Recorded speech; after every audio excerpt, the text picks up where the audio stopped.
Salam alaikum wa rahmatullah. Donc, on continue le cours. Donc, on avait vu, comme je dis, le premier mot, bi asmi. Donc, on va voir aujourd'hui le deuxième mot.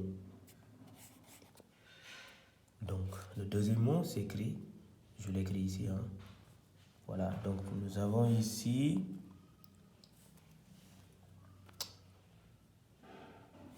l'alif. Donc, c'est comme ça. C'est ce mot-là. Donc, il y a le alif qui est là. Ici, il y a le petit, il y a ça à la fin. Bref, il y a les deux lettres ici qui sont comme ça et la troisième. Alors, donc, je vais détacher totalement. Comme ça va être plus clair. Donc, le alif, il est là. Ça, c'est une lettre. Donc, il s'écrit comme ça. Ça aussi, c'est une lettre. C'est la même lettre, en fait, ici. Qui s'écrit aussi comme ça. N'oubliez pas qu'il y a le petit, il y a le W au-dessus de la lettre que nous allons voir aussi. Donc, je le mets. Et il y a aussi une autre lettre. Voilà. Donc, en gros, j'ai 1, 2, 3, 4. Donc, ça, c'est la même chose qu'ici. C'est la même chose qu'ici. On ne le lit pas pour le moment parce que ce n'est pas vocalisé. Donc, on verra ça. Alors,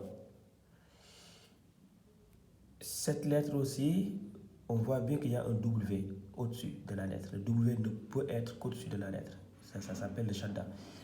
Ça veut dire quoi?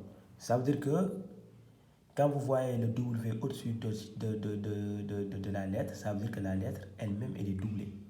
C'est-à-dire qu'au lieu de mettre deux fois la lettre, comme en français, pour écrire par exemple une fille, donc une fille, vous savez, il y a F-I, 2-L-E. Donc au lieu d'écrire les deux L, on préfère mettre les deux. La plupart, c'est pas tout le temps, mais la plupart, c'est comme ça.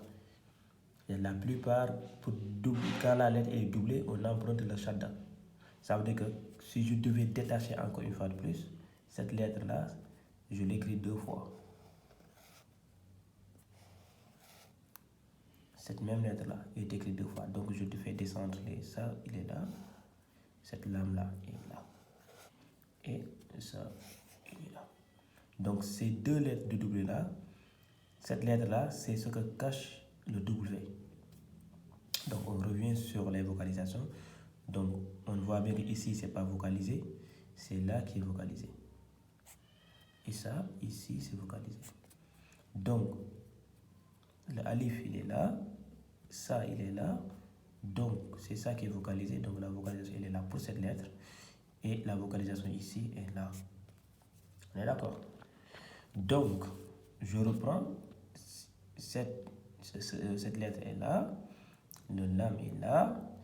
Alors, c'est là où se joue un peu la chose géniale.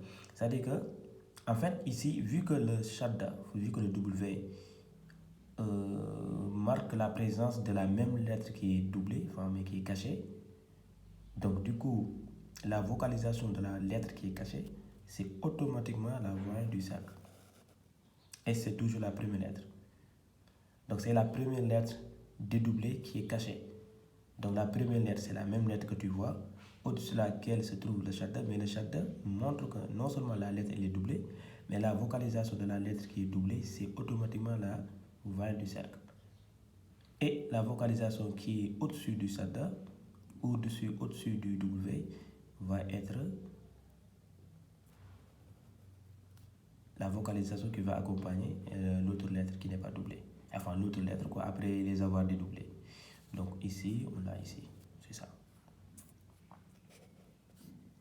Donc aujourd'hui, nous allons nous arrêter ici pour ne pas charger le cours. Donc on voit bien que quand vous voyez un W, cela veut dire tout simplement que la lettre au-dessus de laquelle se trouve le W est doublée. Donc je dédouble la lettre, comme ça, deux fois. La première lettre doublée, automatiquement, c'est la voyelle du cercle. On met la voyelle du cercle. La voyelle qui suit maintenant ici dépend de la voyelle qui se trouve au-dessus du W. Voilà, on s'arrête ici et on verra ça, Inch'Allah, la prochaine fois. La lecture.